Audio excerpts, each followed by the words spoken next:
Today we have Rita Chakravorty with us. Rita is an independent education consultant based out of Atlanta.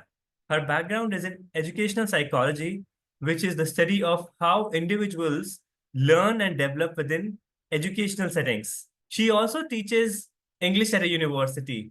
She is a parent of two adult children now. Her training and experience have given her a unique vantage point to help place students at different universities in the US and Canada. She focuses on best fit based on cognitive, behavioral, and social aspects of learning to ensure college success and ROI. She works with high school students from around the world. It's a pleasure to have you with us today, Rita. Thank you, Devesh. Thank you for having me. Appreciate it.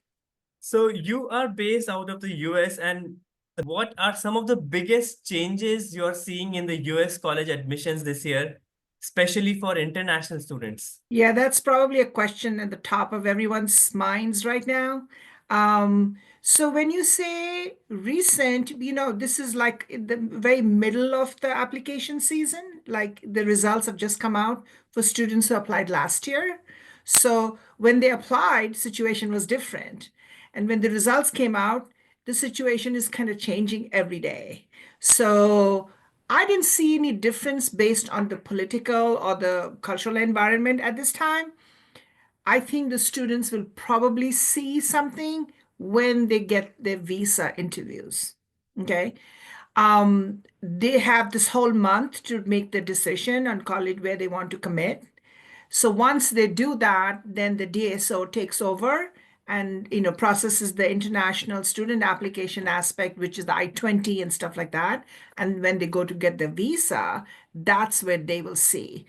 We have no control on that. We just work on the students applying to colleges and looking at their candidature and their schools, where they're applying from, what they've studied, and where they can go and look at stuff like that.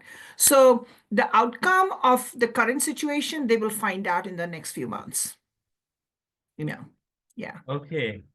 And how is the current global and US scenario when it comes to safety, job opportunities?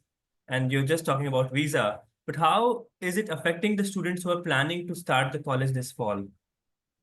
They're just hearing the results, so maybe they will be affected. It's totally depending on the family and where the students have gotten admission.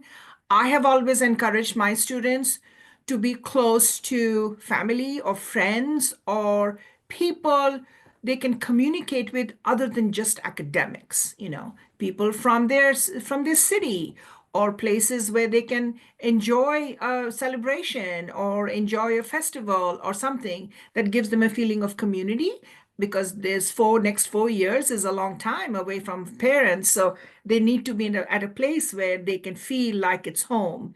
Having said that, I mean, I always have asked them, irrespective of the current situation, I've always asked my students to exercise caution, not to be shady areas at odd hours, not to break a law, number one. And having said that, now even artificial intelligence related violations at universities are taken very seriously. I have been telling my students since last year, because before that the AI wasn't affecting students' applications and their performance in school. It's very recent. So many students are intrigued or not prepared, or just goes with the youth, risk taking. So they've used AI in the wrong ways. And even those violations are very strict and are risky. So I've been telling my students, just don't break the law. Don't go out, don't drink and drive, don't speed, don't cheat. Just don't do things which is common sense stuff, which anyone in India would say the same thing, isn't it? I mean, when for any student.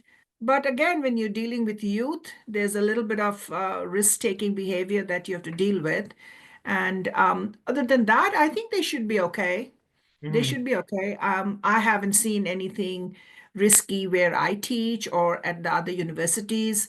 There are some actions being taken at some big name universities for protests or disruptions and stuff. So if these students don't partake in any of those behaviors, I think they should be fine. Okay, absolutely. I think Yeah, that's what we keep hearing in the news these days. I know. So Yes. that actually brings me to my next question, which is when the students, so the results are out and now students are deciding upon where to go, what should Indian students keep in their mind while choosing the right college, especially with the shifting priorities around ROI and the career outcomes? Okay. So one thing I want to tell you is the ROI is a very ambiguous concept. When students graduate from college, they are 22. Are you looking at ROI at an entry level job? Are you looking at ROI 5 years down the line? Or when exactly are you evaluating? Okay, that is one. The second thing is ROI would be just getting employment. The OPT aspect of the student visas, international student visas, hasn't changed. Non-STEM students get 1 year. STEM students can apply for an extension and get 3 years. Even with 3 years of work experience, they're still very early in the very early stages of a career. Um, they may or may not get it. It's totally depending on the industry that they're applying to and what they want to do. The career services department of each university should be the contact place. The students should reach out, and now when they're making the decisions, they should look at who comes to recruit there. How many international students do they recruit? Are these students getting jobs after they finish? These are some questions that they can look at while they make their decision. But definitely, ROI can also be seen back home. There are many industries back in India who still value a foreign a degree from the US and have wonderful opportunities for the students. So if they can make a career path and have like a long-term goal with short-term objectives, I think they should do fairly well. Um, a career like game design, for example, is very new. When my students who are pursuing game design applied, there were new industries just coming up on game design in Mumbai. So there are prospects for these students if they go back. I'm sure they will, when they graduate, they're still in school. So when they graduate, I'm sure they will look into the OPT and maybe go back. I think it's open. It's something that I think is very individual, very subjective, student to student, subject that they're studying, and what kind of industry they want to work in. Are you hearing these universities are doing something different this year to support the international students on campus? Be excited. Well, international students in general are a big revenue generator for the US universities, right? So I am suspecting that with a lot of the funding cuts and all that, maybe universities will be more open to international students and they will change their demeanor and how they address the safety issues. And I don't see any responsibility that university takes in general for just the whole body of F1 students.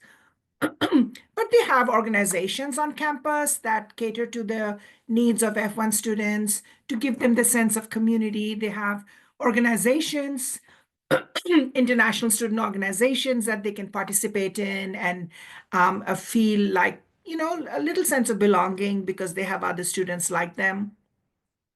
But in general, housing varies from university to university.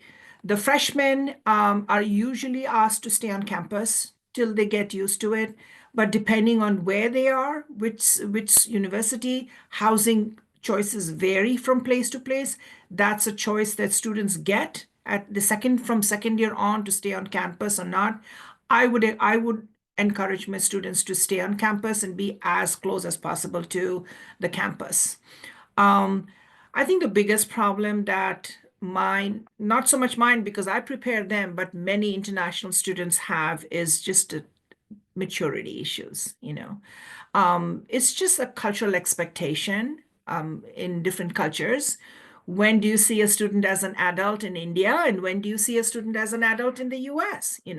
How do they manage their lives? How are they mingling with people? Alcohol, just many things, small things like that can really make or break your life. So I think students should come in with a certain level of preparedness in sense of in their maturity, and parents should prepare the students to deal with independent lives, how to take care of themselves, what medications to take, when to call the doctor, how to cook, how to survive, how to manage their lives. Those skills really kick in now. It's just not studying.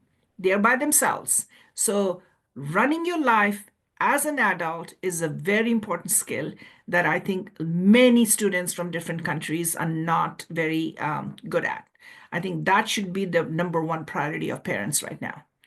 Yes, absolutely. I think that's most important. That's a part of getting ready for college, getting ready for life in general as well.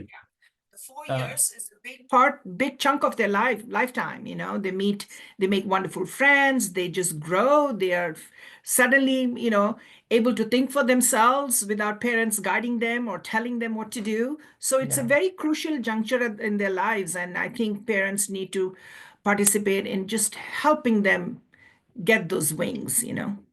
Yes.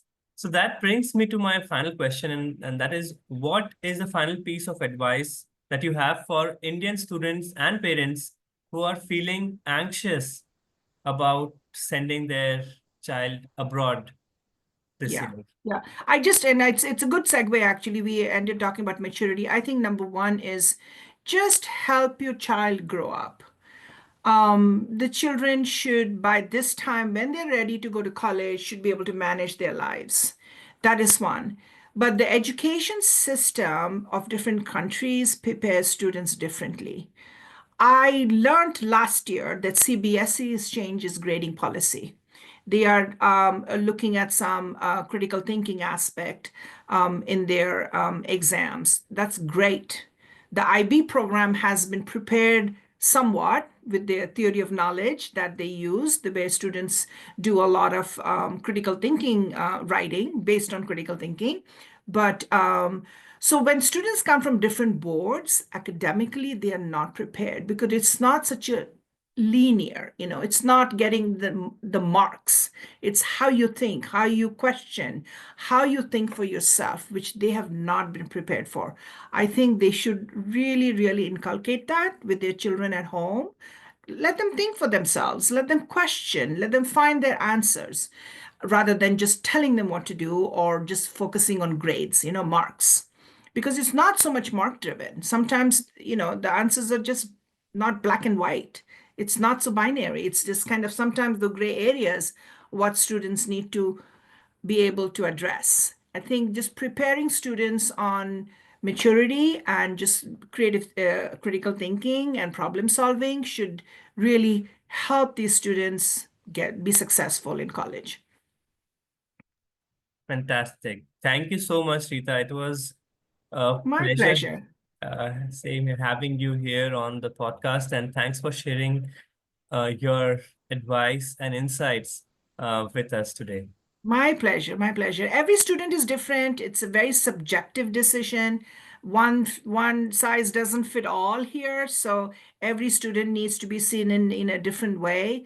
But the time has come where parents really need to help the students grow, and the whole idea of adulthood starting at 18 starts is it's time for them to get into that state of mind. So, well, it was wonderful Absolutely. to speak with you, and look forward to talking to you soon. Same here, same here. Thank you so much, Rita. Okay, Thanks. take care. Bye.